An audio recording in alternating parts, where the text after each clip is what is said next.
Hi guys, welcome back to library. I've missed you so much and I'm so glad I get to read to you today. Did you have a good break at home? I hope you did lots of fun stuff like playing outside, maybe playing with your brothers and sisters, maybe going to the park, maybe you helped your mom or dad cook dinner. I'm sure you had a lot of fun and I can't wait to hear about it when I see you again. Today we're going to be reading 2 stories and then we'll be singing some of our favorite storytime songs. Are you ready? All right, let's get started. Our first book today is called Itsy Mitsy Runs Away. So, I'm making a guess that this, if I can get my hand, this is Itsy Mitsy. And she's decided that she wants to run away. Does that sound like a good idea to you? I don't think so. Let's see why she wants to do that. Itsy Mitsy Runs Away. Itsy Mitsy Runs Away by Alana Allen. Have you met Itsy Mitsy? She's the little girl who really, for real, I'm not even joking, doesn't like bedtime. When I was little, I used to not like bedtime either, but now I love bedtime. Do you like bedtime? So she decided to run away. No more bedtime. I'm gone.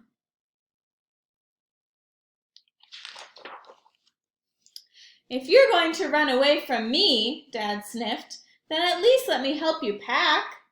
For starts, you'll need a friend. No bedtime is one thing, but no friends?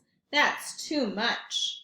So Mitzi packed her friendliest dinosaur, Mr. Roar, and said, "Goodbye, I'm running away." Her dad is very sad that she decided to run away. "Okay, bye," Dad called and then added, "What will Mr. Roar eat when he gets hungry?" Mitzi stopped in her tracks. "Good point. Dinosaurs do like to nibble," she said as she searched the fridge. Mitzi packed a small snack for Mr. Roar and yelled, "All packed, I'm running away."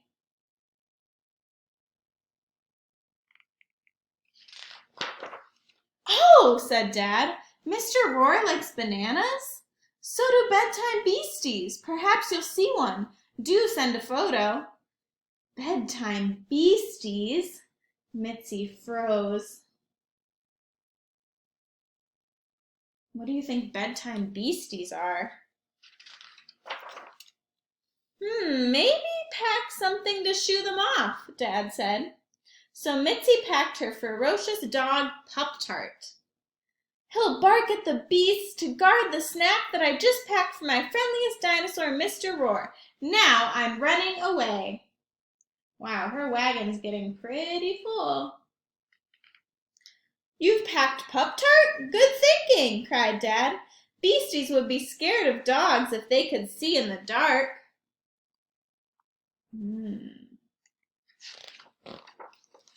"I have just the thing," answered Mitzi, who indeed had just the thing. Look, she decided to get a lamp. She packed a lamp to light up her pup to bark at the beast to guard the snack that she had packed for her friendliest dinosaur, Mr. Roar. "Step aside, Daddy," she said. "I'm running away." "Yes, dear, have fun." Now that wagon is super full. I wonder if she can pull it. She must be strong. "Oh," Dad called after her, "do they have outlets where you're going to plug things like lamps in?"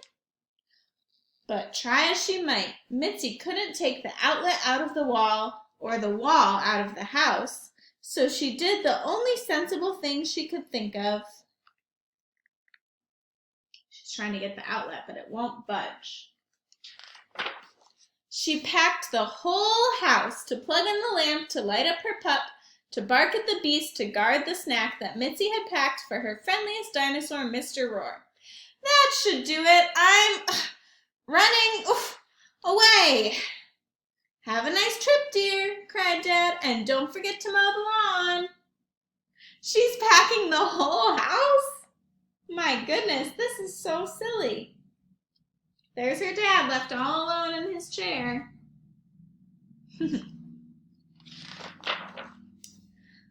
Little girls don't mow lawns. Grown-ups do. Wow, she is yelling so loud. So she packed her dad to mow the lawn around the house that held the lamp that lit up her pup, who barked at the beast to guard the snack that Mitzi had packed for her friendliest dinosaur, Mr. Roar. And then, what do you think is going to happen? Ooh. Itsy Mitzi ran away. But she has everything with her. Look at her dad way up there on the roof. That is so funny. Soon Itsy Mitzi found the perfect place where there was no bedtime ever, not even one. She unpacked her dad to mow the lawn around the house that held the lamp that lit up her pup, who barked at the beasts to guard the snack that Mitzi had packed for her friendliest dinosaur, Mr. Roar. And then she let out a little snore.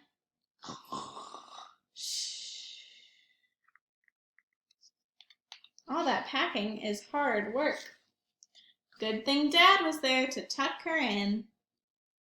Let's run away again tomorrow. The end. I thought that was a really funny story because she was packing up all that stuff to run away, and then she just ended up being in her own house anyway. Did you guys like that story?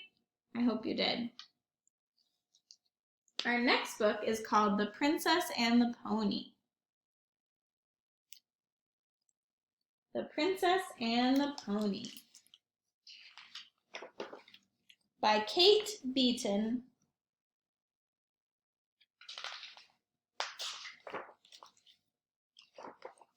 In a kingdom of warriors, the smallest warrior was Princess Pinecone, and she was very excited for her birthday. Does anyone else have a birthday coming up? My birthday is not until summer.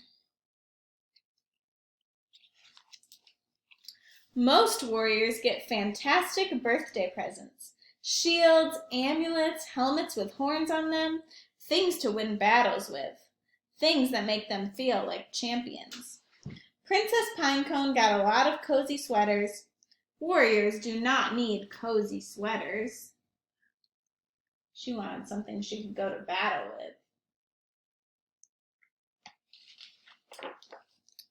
This year, it would be different. Pinecone made sure to let everyone know exactly what she wanted.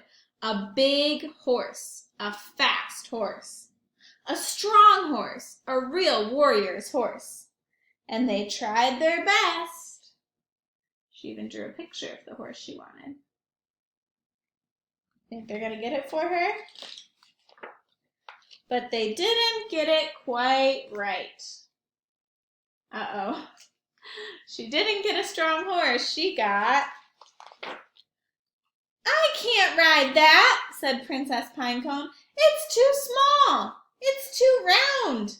And I think its eyes are looking in different directions. This was true, but only sometimes. But you can't say no to a birthday present, so she took the little pony to her room, where it ate things it shouldn't have, and it farted too much. Not the strong horse she wanted. Now, as it happens, a great battle was coming up, and battling is a warrior's favorite thing to do. The princess tried to teach the pony how to be a real warrior horse. That pony doesn't look very ferocious to me. But the pony was hopeless. We'll never be champions, Pinecone sighed. The day of the great battle arrived. All the other warriors seemed very big and very tough. Just do your best, she told the pony.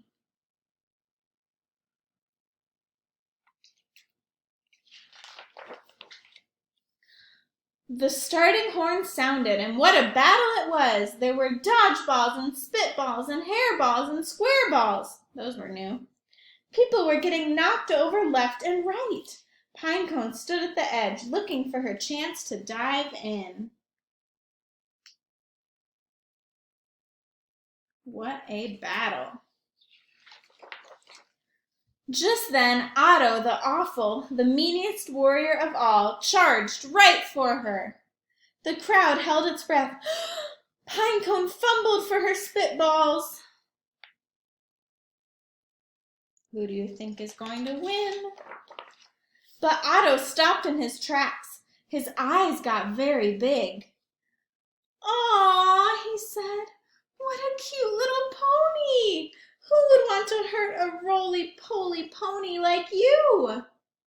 He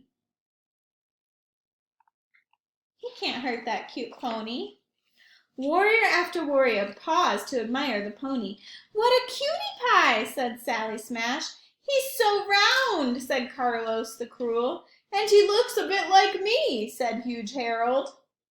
Pinecone was so surprised. "This is not how a battle usually goes," she said.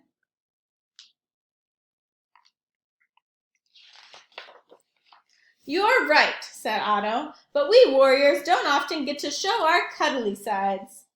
Princess Pinecone thought about it. "Well," she said, "I can help you with that."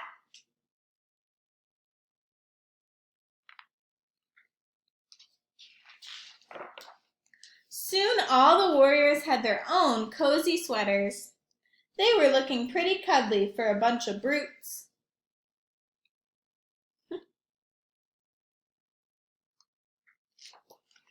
Everyone voted Pinecone and the pony the most valuable warriors of the day.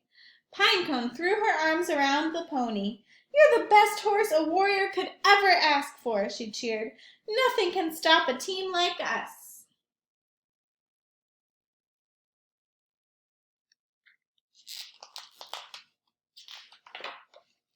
The little pony was so excited it lifted its tail and farted.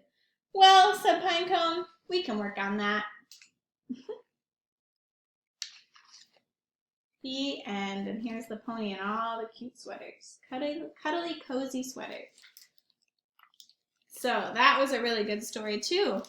In this story, we learned that sometimes you don't have to be the biggest and the strongest. Sometimes people might believe in you for other reasons. So I hope you guys really enjoyed our stories today.